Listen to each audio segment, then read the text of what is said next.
שלי ואני יצאנו לדרך, השמש עמדה כך בערך, פעם אני מוביל ופעם צל על השביל. עננים התכנסו בשמיים, התחילו לרדת טיפות מים, צריכים להיכנס לתוכי, המשכתי לבדי בדרכי.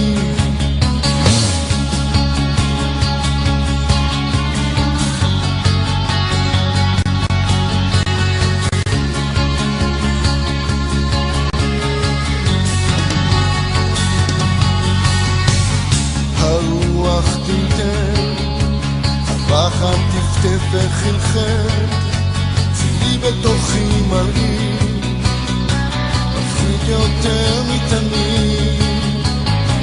הוא שואל לאן אתה לוקח, אני משיב לאן אתה בורח.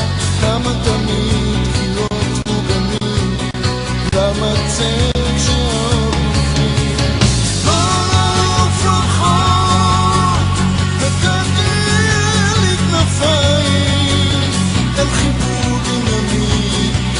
שהיד עכשיו היא אפשרית, המקפוץ למרין ההוא, בגשר הצל והגור, דע להמשיך לברוח, מה שתמיד רצינו לשכוח.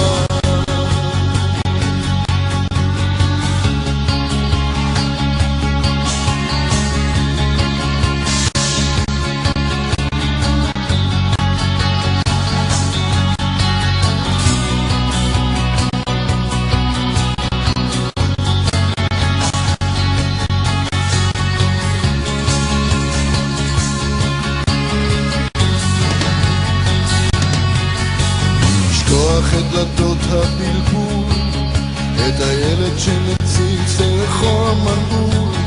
בוא נעבור את הגבול אל החופש שהיה כבול, ורק מנגינות מזכירות שבחוץ אפשר להיות משוחרר